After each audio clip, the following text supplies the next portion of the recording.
मंडळी, आज मी अशी व्हेज मच्छी फ्राय बनवली की घरातल्याने तर चक्क फिश फ्राय समजूनच खाल्ली.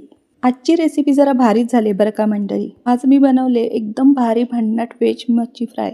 श्रावण महिना सुरू आहे, त्यामुळे नॉनव्हेज प्रेमींसाठी मच्छी खायची इच्छा झाली तरी एकदम मस्त पर्याय आहे. दिसायला अगदी मच्छी फ्राय सारखी, खायला एकदम कुरकुरीत आणि मसालेदार, आणि सगळ्यात महत्त्वाचं म्हणजे ही आहे आपली व्हेज मच्छी फ्राय. पूर्णपणे व्हेज रेसिपी आहे. श्रावण महिना चालू आहे. नॉनव्हेज प्रेमींसाठी मच्छी मांस टाळण्यासाठी ही एकदम भारी जुगाडीची रेसिपी आहे. दिसायला एकदम मच्छी फ्राय सारखी, एकदम मच्छीचा वास देणारी. बघू शकता आतूनही मस्त मच्छी सारखाच दिसतं आहे हा पीस. आणि ही बनवले एकदम साध्या पदार्थापासून. ते काय आहे ते पुढे सांगतेच. अगदी सेम टू सेम उभे मच्छी सारखं दिसत आहे. आतून बघा, ही आतली बाजू ही सेम तशीच दिसत आहे. पाहू शकता, दिसायला उभेऊब मच्छी फ्राय सारखं, पण ही मच्छी नाही, पूर्णपणे व्हेज आहे. व्हेज पदार्थ आहे हा. आणि ह्याची रेसिपी पूर्णपणे तुम्हाला मी शेअर केली आहे, त्यामुळे रेसिपी तुम्ही शेवटपर्यंत व्यवस्थित पहा.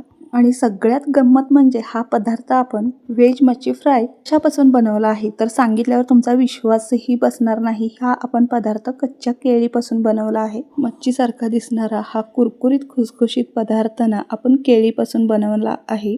तुम्हालाही प्रश्न पडला असेल ना, आता हे बनवायचं कसं, तर त्यासाठी शेवटपर्यंत व्हिडिओ पहा.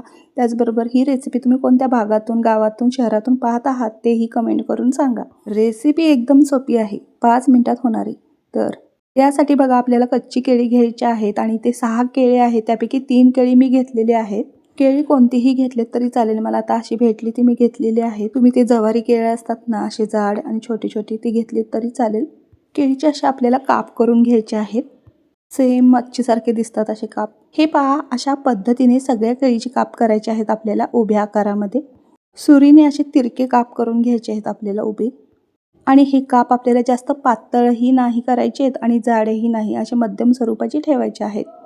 म्हणजे कशी आपली व्हेज मच्छी मस्त अशी कुरकुरीत होते. आणि जरा पातळ ठेवले ना तर आतून छान मसाला मुरला जातो. आता या साध्या कच्च्या केळ्याचं रूपांतर कसं होतं आपल्या व्हेज मच्छी फ्रायमध्ये ते बघाच. हे केळीची कापणं झटपट आपल्याला कापून घ्यायची आहे, नाहीतर नंतर ते केळी काळी पडतात. आणि केळी कापल्यानंतरच ह्याचे वरचे साल आपल्याला काढून घ्यायचे आहेत.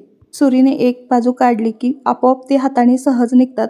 किंवा तुम्ही केळी कट मारायच्या आधीच ना, म्हणजे अशा पद्धतीने पीस करायच्या आधीच बटाटा सोलायचा जो पिलर असतो ना, त्याने सुद्धा ही कच्ची केळी तुम्ही सोलून घेऊ शकता. किंवा अशा पद्धतीने हाताने सुद्धा अगदी झटपट निघतात ते. हे बघा, अशा पद्धतीने सगळे साल मी काढून घेतलेले आहेत. लगेचच आपल्याला हे पाण्यामध्ये ठेवून द्यायचे आहेत. कापल्यानंतर केळीची काप लगेचच काळे पडतात, म्हणूनच आपल्याला हे मिठाच्या पाण्यात ठेवायचे आहेत. आणि मिठाच्या पाण्यात ठेवूनही ही केळी लगेच काळी पडतात. हातही काळा पडतो अगदी. तेल लावून घ्यायचं हाताला. जर तुम्हाला हवा असेल तर मच्छीला कसा छोटासा होल असतो, गोल जसा आकार असतो ना, तसंच दिसावं म्हणून तर थोडासा छोटासा इथे वरच्या बाजूनी सुरीनेच होल पाडून घ्यायचा आहे. जर तुम्हाला पाडायचं असेल तर पाडू शकता, नसेल पाडलं तरी चालेल. 1-2 तुकड्याला मी असे पाडून दाखवत आहेत. अशा पद्धतीने सुरीने ना गोल आकारामध्ये तुम्ही असा आकार देऊ शकता. म्हणजे कसा हा पीस सेम मच्छीसारखा दिसतो. आणि तुम्हाला जर वाटत असेल तर की तसाच तो पीस दिसावा, तर त्याच्यासाठी तुम्ही प्रत्येक पीसला हलकासा असा आकार देऊन एक छोटासा होल करून घेऊ शकता. यामुळे ना तयार झाल्यावर आपली व्हेज मच्छी फ्राय अगदी मच्छीच्या आकारासारखी दिसणार आहे. मी काय सगळ्याच पीसला नाही तर 1-2 पीसला असे आकार दिलेले आहेत तुम्हाला दाखवण्यासाठी. आता काय करायचं आहे, कढई घ्यायची. कढईमध्ये पाणी ठेवायचं आहे आणि पाण्यामध्ये अर्धा चमचा हळद आणि 1 चमचा मीठ घालायचं आहे. पाणी थोडं गरम झाल्यावर हळद मीठ घालून घेतलेलं आहे आणि जे आपण पीस तयार करून ठेवले आहेत ना, ते त्यामध्ये घालायचे आहेत. आणि आता आपल्याला ह्याला छान एक उकळी काढून घ्यायची आहे. आणि 1-2 मिनटं आपल्याला केळी छान अशी वाफवून घ्यायची आहेत. मीठ आणि हळद आतपर्यंत केळीच्या मुरलं जातं आणि केळी शिजायला काही वेळ लागत नाही, त्यामुळे जास्त शिजायची गरज नाही. एकदमही जास्त केळी शिजली की अगदी ते मऊ पडू शकतं. त्यामुळे आपल्याला इथे 2 मिनटं फक्त केळी आपल्याला उकळत्या पाण्यात उकळवून घ्यायची आहेत. हळद मीठ छान असं यामध्ये मुरलं ना की फ्राय केल्यानंतरही केळीच्या आतली बाजूना आपल्याला अळणी लागत नाही. अगदी त्याची चव मस्त लागते. छान अशा उकळत्या पाण्यात 2 ते 3 मिनटं केळीची काप छान उकळून घेतलेले आहेत. पाहू शकता तुम्ही या पद्धतीने. उकळवून झाल्यानंतर हे सगळ्या केळीचे पीस आपल्याला बाजूला काढून घ्यायचे आहेत पाणी निथळून. व्हिडिओत दाखवल्याप्रमाणे अशा झाऱ्याच्या साहाय्याने मी सगळे केळीचे काप बाजूला काढून घेतले एका भांड्यात. तुम्हाला माहिती आहे का, हे केळीची काप ना असे सुद्धा खायला खूप छान लागतात बरं का. असे उकडून घेतलेले केळीच्या कापावर ना थोडंसं मीठ भुरभुरून ना, थोडीशी मिरची पावडर, त्याचबरोबर चाट मसाला तुम्ही घातलात ना, खायला एकदम भारी लागतं. केळीचे काप आपण वाफवून घेतलेले आहेत, म्हणजे उकडवून घेतलेले आहेत आणि आता बाजूला काढून ठेवले आहेत. आता हे थंड होऊ द्यायचं. तोपर्यंत आपण इथे याच्यावर लावण्यासाठी एक छान असा मसाला तयार करून घेऊयात. त्यासाठी एक प्लेटमध्ये ना 1 चमचा चाळून घेतलेलं बेसन घेतलेलं आहे, चणा डाळीचं पीठ, त्याचबरोबर अर्धा चमचा हळद घ्यायची आहे आणि 1.5 मोठे चमचे मी इथे कांदा लसूण मसाला वापरला आहे आणि 1 मोठा चमचा इथे आगळ टाकली आहे, किंवा तुम्ही इथे अर्धा लिंबाचा रसही पिळून घेऊ शकता. आणि आगळ टाकूनच हे सगळं असं मिक्स करून ह्याची पेस्ट करून घ्यायची आहे. आता बघा, इथे ना कांदा लसूण मसाला मी टाकला आहे, त्यामुळे ना इथे मी आलं लसूण पेस्टही टाकली नाही आणि कोणताही गरम मसाला इथे टाकलेला नाही. जर तुम्ही फक्त यामध्ये मिरची पावडर टाकणार असाल तर 1 चमचा गरम मसाला, धने जिरे पावडर 1 चमचा आणि 1 चमचा आलं लसूण पेस्ट टाकायला मात्र विसरू नका. आता मी जो कांदा लसूण मसाला टाकला आहे त्यामध्ये सगळं आहे, त्यामुळे मी नाही टाकलं. जर तुम्ही मिरची पावडर टाकणार असाल तर आवर्जून हे मसाले टाका आणि कोकम, आगळ किंवा लिंबूचा रस यामध्ये आवर्जून घाला. मस्त चटपटीत अशी ही व्हेज मच्छी फ्राय होते. आता हा तयार केलेला मसाला हलक्या हाताने सगळ्या पीसला लावून घ्यायचा आहे. मसाला प्रत्येक तुकड्याला, प्रत्येक पीसला व्यवस्थित लागला पाहिजे, म्हणजे कसं तळल्यानंतर प्रत्येक घासाला मस्त अशी चटपटीत चव येईल.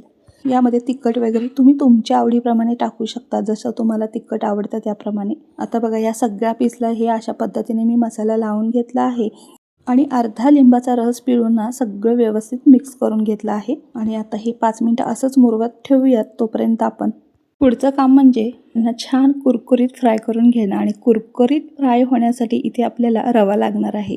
त्यासाठी इथे आपल्याला बारीक रवा घ्यायचा आहे आणि इथे 2 चमचे मी रवा घेतलेला आहे असा बारीक. आता रवामध्ये तुम्ही ना थोडंसं मीठ आणि तिखट मिक्स करून घेऊ शकता, पण मी घेणार नाही कारण मी कांदा लसूण मसाला घातला आहे, त्यामुळे वरूनही मीठ घातल्यामुळे ना हे खारट होऊ शकतं. आणि यासोबत यामध्ये तुम्ही तांदळाचं पीठही घेऊ शकता, पण मी रवामध्ये छान असे फ्राय करून घेणार आहे. तांदळाची पिठाचीही गरज नाही भासणार. रव्यामध्येच छान असे कुरकुरीत होतात. जर तुम्हाला तांदळाचं पीठ आणि रवा वापरायचा असेल तर तुम्ही दोन्हीही मिक्स करून घेऊ शकता. प्रत्येक पीस रव्यामध्ये छान असा घोळून घ्यायचा आहे. आपल्याला सगळ्या बाजूने रवा व्यवस्थित एक थर लावून घ्यायचा आहे.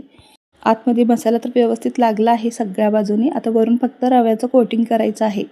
पाहू शकता व्हिडिओमध्ये सगळ्या बाजूने एक थर मी व्यवस्थित लावून घेतला आहे रव्याचा. इथे बघा, मच्छी फ्राय करण्यासाठी आधीच मी तेल तापूनही ठेवलं होतं. पॅनमध्ये मी 2 पळी फक्त तेल घातलेलं आहे. यामध्ये तेल छान असं तापल्यानंतर प्रत्येक पीस यामध्ये सोडून घेतला आहे. आधीच तेल तापायच्या आधी तुम्ही जर हा पीस त्यामध्ये टाकला तर रवा पूर्णपणे सुटू शकतो, म्हणून तेल गरम झाल्यानंतरच आपल्याला यामध्ये एक एक पीस व्यवस्थित फ्राय होण्यासाठी ठेवून द्यायचं आहे. अशा पद्धतीने रवा लावून सगळे पीस मी व्यवस्थित एकसारखे लावून घेतलेले आहेत. आता आपल्याला एक बाजू खरपूस होईपर्यंत मंद आचेवर 1 मिनिटभर छान असं फ्राय करून घ्यायचं आहे. एक बाजू छान अशी फ्राय झाली की मग लगेचच अशा पद्धतीने चमचेने ना उलटून घेणार आहे मी सगळी, म्हणजे सगळे पीस आपल्याला ह्या चमच्याच्या साहाय्याने व्यवस्थित एका बाजूनी परत उलटवून घ्यायचे आहेत दुसरी बाजू. तर अशा पद्धतीने ना खरपूस खमंग अशी ही मच्छी आपण कुरकुरीत होईपर्यंत मंद आचेवर फ्राय करून घ्यायची आहे, अगदी कमी तेलात. हे केळीचे काप मस्त असे वरण भातासोबतही खूप छान लागतात. त्यासोबत गरमागरम तांदळाची भाकरी त्यासोबतही 1 नंबर लागतात. इंद्रायणी तांदळाचा भात आणि गरमागरम मुगाच्या डाळीचं वरण, त्यासोबत मस्त असं तूप आणि ही मच्छी फ्राय, व्हेज मच्छी फ्राय, 1 नंबर कॉम्बिनेशन आहे. या श्रावणात एकदा नक्की करून पहा. मस्त वरून लिंबूचा रस आणि कुरकुरीत चटपटीत अशी ही मच्छी फ्राय म्हणजेच व्हेज मच्छी फ्राय मस्त लागतात. एकदा नक्की करून बघा, आवडतील तुम्हाला. आतूनही पाहू शकता अगदी मच्छी फ्रायसारखे दिसत आहेत आणि घरातल्यांनी मच्छी समजूनच आजही खाल्ली आहे. श्रावण महिन्यात कोणी पाहुणे आले ना त्यांच्यासाठी तर खास तुम्ही बनवाच. पाहुणेही विचारत राहतील काय केलं, कसं केलं. आवडल्यास लाईक करा, हाईप करा आणि सबस्क्राईब करायला मात्र विसरू नका. रेसिपी शेअरसुद्धा करा. धन्यवाद.